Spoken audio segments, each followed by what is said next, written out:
मुख्य फिल्म की घटनाओं के 30 साल बाद कहानी 2049 में खुलती है। एक ऑन स्क्रीन पाठ व्यक्त करता है। टायरल संगठन ने अपने नेक्सस 6 से 8 रेप्लिकेंट्स सहित भयंकर विद्रोह के बाद बहुत पहले ही विस्फोट कर दिया था, जिससे संगठन दिवालिया हो गया था। 2020 के दशक के दौरान दुनिया की जैविक प्रणालियों के फटने के बाद भूखमरी ने पृथ्वी को साफ कर दिया, जिससे लाखों लोग मारे गए। इंजीनियर खेती के अपने निर्माण के साथ निएंडरवालेस जेरेड लेटो नाम के एक धनी धन प्रबंधक ने भोजन की कमी को पूरा किया और टायरल के अतिरिक्त संसाधनों को अपने स्वयं के उद्यम के निर्माण के लिए खरीदा। वालेस ऑर्गेनाइजेशन ने नेक्सस 9 रेप्लिकेंट्स का कुशलतापूर्वक निर्माण करके रेप्लिकेंट व्यवसाय को पुनर्जीवित किया है, जो बदले हुए आचरण वाले लोगों की एक और उम्र है, ताकि उन्हें अधिक स्थापित मॉडलों की तुलना में अधिक सम्मानित बनाया जा सके। इन रेप्लिकेंट्स में अंतर्निहित यादें, बिना शर्त जीवन प्रत्याशाएं हैं और अभी भी ऑफ वर्ल्ड बस्तियों, चंद्रमा, मंगल और बृहस्पति, शनि आदि के चंद्रमाओं पर दास कार्य के लिए उपयोग किया जाता है। फिर भी कुछ का उपयोग एज के रूप में भी किया जाता है। स्प्रिंटर इकाइयां, पीछा करना और इस्तीफा देना, जो कि अधिक अनुभवी मॉडल रेप्लिकेंट्स हैं, जो वर्तमान में बड़े पैमाने पर हैं। प्रारंभिक दृश्य में विशेषज्ञ के रयान गोसलिंग इनमें से एक नेक्सस 9 रेप्लिकेंट्स अपने उड़ने वाले स्पिनर वाहन में लॉस एंजल्स के बाहर एक प्रोटीन खेत में जाता है, जहां उसे सैपर मॉर्टन डेव बॉटिस्टा नामक एक अधिक स्थापित मॉडल रेप्लिकेंट मिला है, जो श्रृंखला 8 रेप्लिकेंट्स के संग्रह के लिए आवश्यक था, जो लापता हो गए थे। एक संक्षिप्त लेकिन भयानक लड़ाई के बाद मॉर्टन उसे बताता है कि एक नए मॉडल के रूप में के मानव होने को समझने के कगार पर नहीं है। वह अनुमान लगाता है कि के कभी भी अपने ही परिवार को मारने में लोगों की सहायता नहीं कर सकता है, यह मानते हुए कि उसने किसी भी समय अलौकिक घटना देखी है जो उसके पास है। के उसे इस्तीफा दे देता है और छोड़ने के लिए तैयार हो जाता है। जब वह होमस्टेड के करीब छोड़े गए दृश्य में एक मृत पेड़ के करीब एक खिलता देखता है, यह उसे उस क्षेत्र की पूरी तरह से जांच करने के लिए प्रेरित करता है, जो जमीन के नीचे ढकी एक छाती को उजागर करता है। वह अपने कार्यालय से इसे उजागर करने के लिए एक आपराधिक समूह भेजने की मांग करता है। के एलएपीडी कार्यालय का फिर से दौरा करता है, जहां वह रेप्लिकेंट्स के लिए एक मानक बेंचमार्क टेस्ट से गुजरता है और इसे पास करता है। वह फिर एक अवांछित पड़ोस में अपने मचान पर घर लौटता है। वह जोई एनाडी अरमास नामक एक होलोग्राफिक महिला के साथ घर पर अपनी ऊर्जा का निवेश करता है, जो एक अत्याधुनिक प्रकार की कृत्रिम बुद्धि, मानव निर्मित चेतना है और स्पष्ट रूप से उसके साथ एक गहरा बंधन बना लिया है, भले ही वे कर सकते हैं कि वास्तव में संवाद। इसलिए उसने उसे एक portable multi dimensional image projector दिया है, जो उसे अपने कार्यक्रम को स्थानीय रूप से स्थापित कंसोल से मुक्त करने की अनुमति देता है। वह अब जोई को भारी तूफान में अपने अपार्टमेंट परिसर के उच्चतम बिंदु पर बाहर ले जा सकता है और यह अतिरिक्त रूप से उसके कार्यक्रम को वस्तुओं से संपर्क करने की अनुमति देता है। जोई बहुत खुश है, लेकिन इससे पहले कि वे जोई की नई क्षमताओं के बारे में अन्य तरीकों का पता लगा सकें, के को वापस स्टेशन पर ले जाया जाता है। Downtown crime scene investigation group ने पाया है कि छाती में एक मानव कंकाल और बालों का एक ताला है। उनके पास 30 साल पहले श्रम के दौरान तार्किक महिला कठिनाइयों के साथ एक जगह है। के दौरान उथला कट मौत के कारण के रूप में एक संकट सिजेरियन क्षेत्र का प्रस्ताव करता है। इसे आगे देखने के बाद को महिला की हड्डियों में से एक पर उत्कीर्ण एक पुरानी संख्या मिलती है, जो दिखाती है कि कंकाल मानव से नहीं था, फिर भी एक प्रतिकृति महिला थी। विशिष्ट सबूत वास्तव में हंगामा पैदा करता है, क्योंकि रेप्लिकेंट पहले नकल करने में सक्षम नहीं थे। के boss lieutenant Joshi Robin Wright ने उन्हें सलाह दी कि सामान्य तौर पर लोगों को यह मानते हुए कि लोगों और रेप्लिकेंट्स के बीच की रेखा अस्पष्ट है या इसके माध्यम से गायब हो रही है, यह मानव प्रगति से बची हुई चीजों को नष्ट कर देगा। वह समूह को सबूत मिटाने का आदेश देती है और के को आदेश देती है कि वह रैंच को आग लगा दे, रेप्लिकेंट बच्चे को ढूंढे और उसे इस्तीफा दे दे। मिश्रित भावनाओं के बावजूद वह किसी कल्पना को त्यागने के बारे में हो सकता है और एक भावना है जाने से पहले कि महिला रेप्लिकेंट के बालों का एक हिस्सा लेता है कि महिला रेप्लिकेंट की पुरानी संख्या और बालों के बारे में पूछने के लिए वालिस संगठन में जाता है। यह पुराने टायरेल पिरामिड में स्थित है, यद्यपि वर्तमान में काफी अधिक मंद रोशनी में है। एक प्रतिनिधि उसे बताता है कि नंबर 1 पुराने मॉडल रेप्लिकेंट के साथ आता है। डेटा मायावी हो सकता है क्योंकि 2022 में एक ईएमपी इलेक्ट्रो अट्रैक्टिव हार्टबीट घटना जिसे पावर आउटेज कहा जाता है, उस तारीख से पहले संगठन के पास लगभग हर कंप्यूटरीकृत दस्तावेज को मिटा दिया गया था। केवल कुछ अपरिष्कृत मुद्रित प्रतिलिपि जानकारी बची है। सौभाग्य से वहां एक वामपंथी होने के सभी चिन्ह हैं। के को लव सिल्विया होक्स नामक एक रेप्लिकेंट महिला द्वारा मदद की जाती है, जो उसे एक ध्वनि रिकॉर्डिंग वाले पुराने मेमोरी दस्तावेज होने के सभी संकेतों के लिए प्रवेश देती है। यह राचेल नाम के एक खोजी रेप्लिकेंट के साथ था, जो 30 साल पहले गायब हो गया था। उसे रिक डेकार्ड हैरिसन पैसेज नामक तेज धार वाले स्प्रिंटर के साथ बातचीत करते हुए सुना जा सकता है कि दोनों के बीच एक असाधारण प्रभावशाली जुड़ाव को अलग करता है। लव कहते हैं कि के को राचेल पर मामला बंद करने का विकल्प देने के लिए धन्यवाद। वह अपने स्पिनर में वहां जाता है, लेकिन जंगली बदमाशों के एक कबीले के पास कहीं गोली मार दी जाती है, जो एक विशाल पुरानी नाव तोड़ने वाले यार्ड के अवशेषों के बीच रहते हैं। वे उसका पीछा करने का प्रयास करते हैं, फिर भी लव, जो ऊपर से दूर कैमरा टोही के माध्यम से उसके लिए देख रहा है, सटीकता बमों का उपयोग उन्हें खदेड़ने के लिए करता है। अपने स्पिनर को हुए नुकसान को ठीक करने के बाद के शरण में लौटता है, एक नाव का एक पुराना सुनसान हिस्सा, जहां अभिभावक लेनी जेम्स स्पष्ट रूप से बच्चों को मामूली श्रमिकों के रूप में शामिल कर रहे हैं। वह आदमी को उसे पुराने नियामक रिकॉर्ड दिखाने के लिए विवश करता है, हालांकि देखता है कि वह जिन क्षेत्रों की तलाश कर रहा था वे पूरी तरह से हटा दिए गए हैं। जाते समय वह देखता है कि पर्यावरण के तत्व उसे कितना पहचानने योग्य महसूस करते हैं। वह नाव खंड में आगे टहलता है और अपनी स्मृति से क्षेत्र और हीटर को ट्रैक करने के लिए दंग रह जाता है। लकड़ी का खंभा अभी भी उसके भीतर गुप्त है। एक और पैटर्न परीक्षण के लिए धमाकेदार अवस्था में LAPD स्टेशन का फिर से दौरा, जो सुचारू रूप से नहीं चलता। प्रकटीकरण के बारे में क्या सोचना है, यह नहीं जानते हुए वह वापस आ जाता है। जॉय को समझा दिया जाता है कि इसका तात्पर्य है कि उनकी पोषित आजीवन स्मृति वास्तविक है और के राचेल का बच्चा है, प्रस्तावित करने के बजाय उसे उत्पादित करने के बजाय दुनिया में लाया गया था, और यह कि उसके पास अन्य रेप्लिकेंट्स के बजाय एक आत्मा है जिसे कठोर माना जाता है और बाद में लोगों की तुलना में औसत दर्जे का। वह सोचती है कि वह एक मानवीय नाम के योग्य है और उसे जो कहना शुरू कर देती है। के को अभी भी विश्वास नहीं हो रहा है कि स्मृति वास्तविक है, इसलिए जोई की सलाह है कि उन्हें अंतर्निहित स्मृतियों के विशेषज्ञ से संपर्क करना चाहिए। के डॉ एना स्टेलिन कार्ला जूरी की प्रयोगशाला में दिखाई देता है, जो वालिस रेप्लिकेंट्स के लिए मेमोरी इंसर्ट की योजना बनाती है।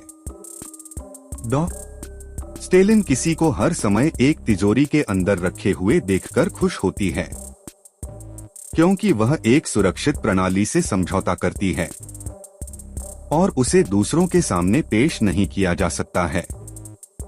उसके माता पिता ने एक विदेशी बस्ती में रहने के लिए पृथ्वी छोड़ दी, लेकिन उसकी बीमारी के कारण उसे साथ जाने की अनुमति नहीं थी।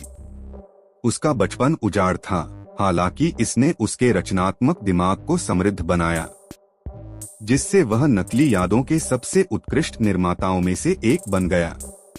के पूछता है कि नकली यादों को वास्तविक लोगों से कैसे समझा जा सकता है।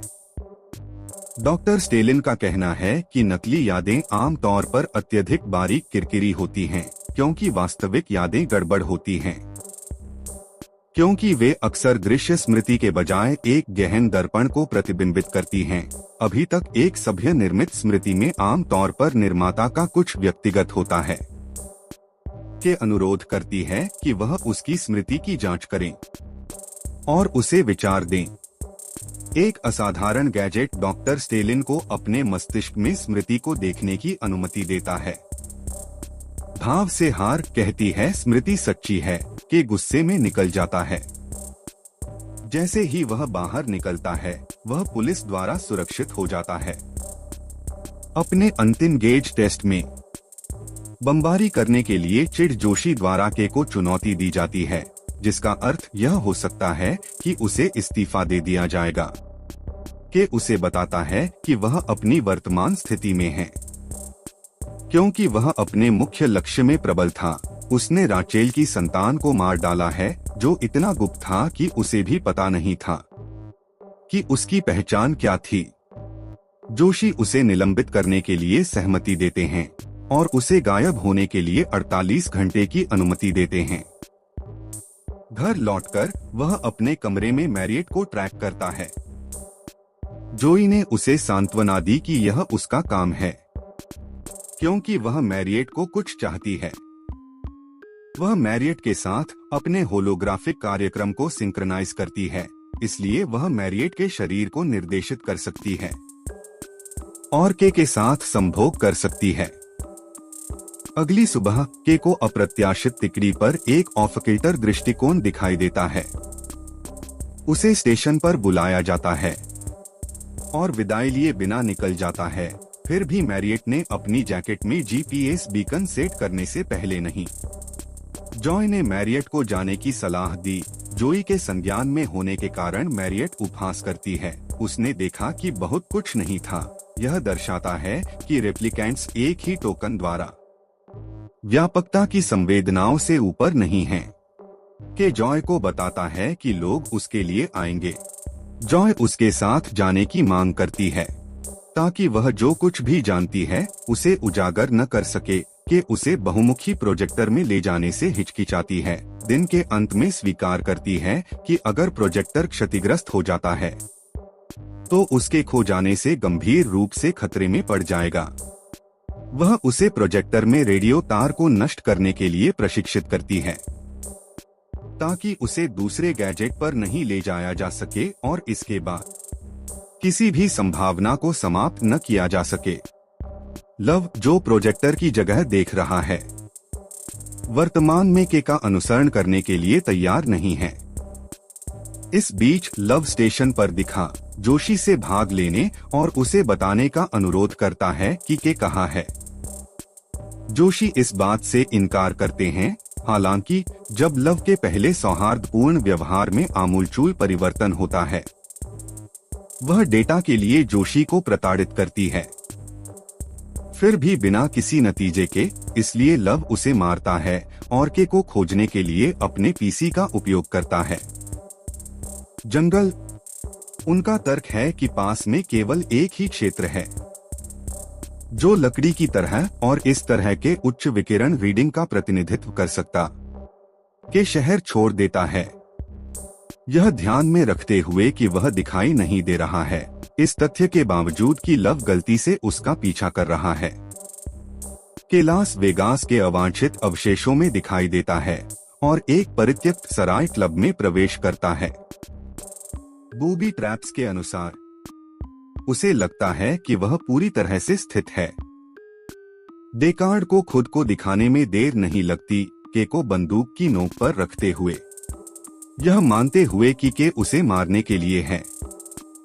वे कुछ समय के लिए लड़ते हैं, इससे पहले कि डेकार्ड को यकीन हो जाए कि के सिर्फ जवाबों के लिए है। वह पुष्टि करता है कि राचेल गर्भवती थी, लेकिन उसने कभी बच्चे को नहीं देखा और न ही वह उसके ठिकाने को जानती है।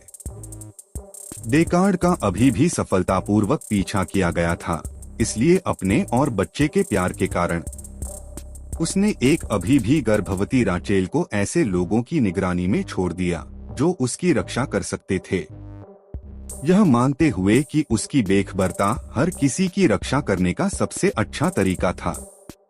उन्होंने अन्य रेप्लिकेंट्स को दिखाया कि कैसे जन्म रिकॉर्ड को बदलना है और कैसे कैच से दूर रहना है। देरसबेर डेकार्ड देखता है कि कोई इस क्षेत्र में प्रवेश कर गया है। यह समझाने पर कीके का पीछा किया गया है।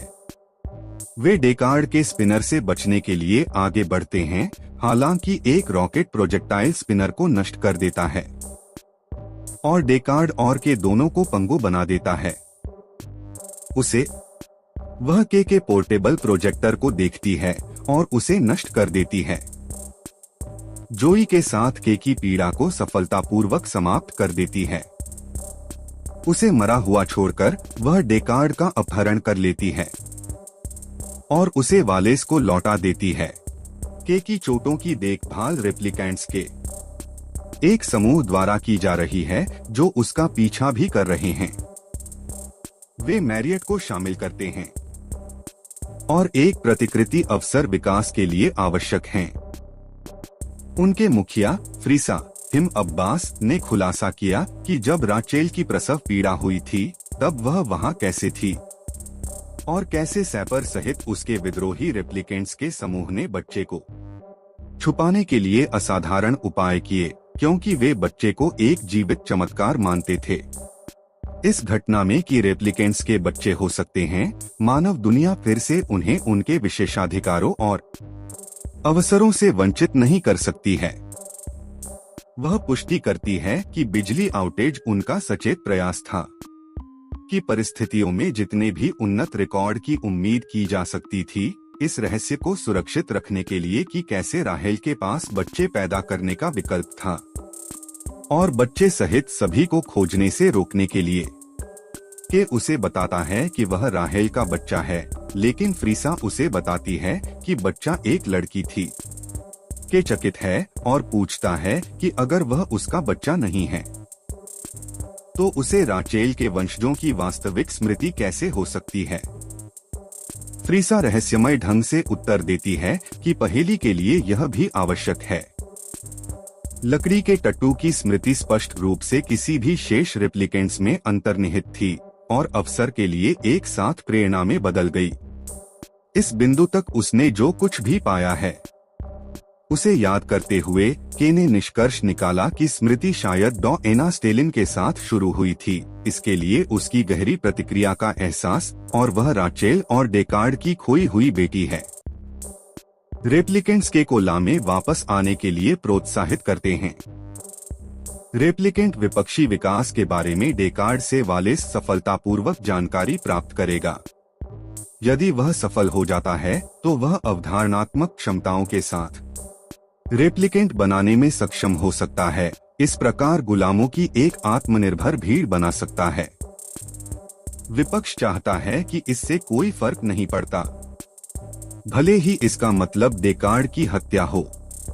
केला में वापस आ जाता है। असाधारण संकट के साथ जॉय बहुआयामी छवि के लिए एक राक्षस 3 स्तरित प्रचार को देखते हुए यह महसूस करते हुए कि जिस जॉय को वह पोषित करता है वह समय के अंत तक चला गया है। वालेस संगठन में डेकार्ड को वालेस के पास लाया जाता है, जो उसे रैचेल के बचे हुए हिस्सों को दिखाता है। इसे लॉक और डेकार्ड को रेप्लिकेंट जनरेशन के रहस्य को सुलझाने का तरीका बताता है।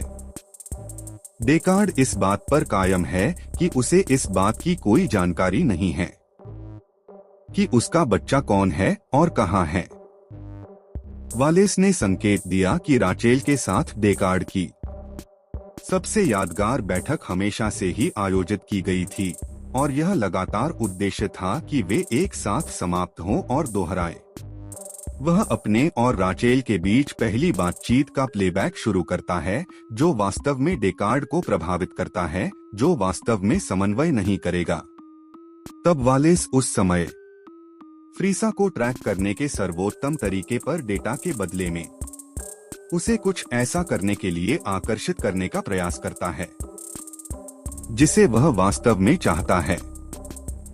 एक महिला परछाई से आती है और उसके पास राचेल की एक सटीक डुप्लीकेट होने के सभी संकेत हैं, जैसा कि वह डेकार्ड को बहुत समय पहले दिखाई दी थी। उसके कपड़े और बाल कटवाने तक डेकार्ड स्तब्ध है और द्रवित है, फिर भी वह अंततः इस राचेल को एक नकली के रूप में बहाना करता है, यह व्यक्त करते हुए कि असली राचेल की आंखें हरी थीं। अपनी निराशा से चकित वालेस ने जल्दी से लव को नकली राचेल को मार डाला। वह लव को डेकार्ड को एक ऑफवर्ल्ड बस्तियों में ले जाने की व्यवस्था करता है, जहां वे उससे बात करने की क्षमता रखते हैं।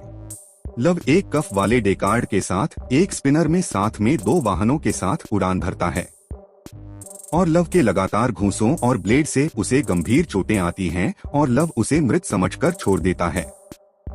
वह वाहन में फिर से प्रवेश करती है, डेकार्ड को उसकी आस्तीन से मुक्त करने का प्रयास करती है, क्योंकि सुनामी द्वारा स्पिनर को एले समुद्र तट के साथ उड़ता है के खोए हुए समय के लिए बनाता है। अपने स्पिनर का उपयोग एस्कॉर्ट्स को खत्म करने और लव के वाहन को आसमान से उड़ाने के लिए करता है, जिससे यह समुद्र के सामने दुर्घटनाग्रस्त हो जाता है कि इसके करीब मैदान में है और डिस्चार्ज के व्यापार के बाद वह लव के साथ लड़ाई में शामिल हो जाता है। समुद्र में खींचा जा रहा है, हालांकि उस समय के प्रवेश करता है। वह लव के साथ लड़ता है और उसे अपनी पूरी शक्ति से डूबो देता है, आखिरकार उसके अस्तित्व को खत्म कर देता है। वह पता लगाता है कि वाहन के पूरी तरह से डूबने से कुछ समय पहले डेकार्ड को कैसे पहुंचाया जाए। डेकार्ड का कहना है कि उसे जाने देना चाहिए था, के व्यक्त करता है कि उसने किया। दुनिया स्वीकार करेगी कि डेकार्ड वाहन के साथ नीचे चला गया। वह डेकार्ड को डॉक्टर स्टेलिन के कार्यालय ले जाता है और उसे बताता है कि उसकी सभी बेहतरीन यादें उसकी हैं। डेकार्ड उससे पूछता है कि उसने जो किया उसका वैध कारण क्या है, कि बस उनसे कार्यस्थल में प्रवेश करने का आग्रह करता है। जैसे ही डेकार्ड अंदर जाता है और अपनी अनजान छोटी लड़की से मिलता है जो नकली बर्फ की धुंध में भाग ले रही होती है, के बाहर के रास्ते पर आराम करता है। धीरे धीरे अपनी चोटों के सामने आत्मसमर्पण कर देता है। वह नीचे गिरने वाली वास्तविक बर्फ को देखता है। जाहिर तौर पर उसने जो भूमिका निभाई है उससे संतुष्ट है।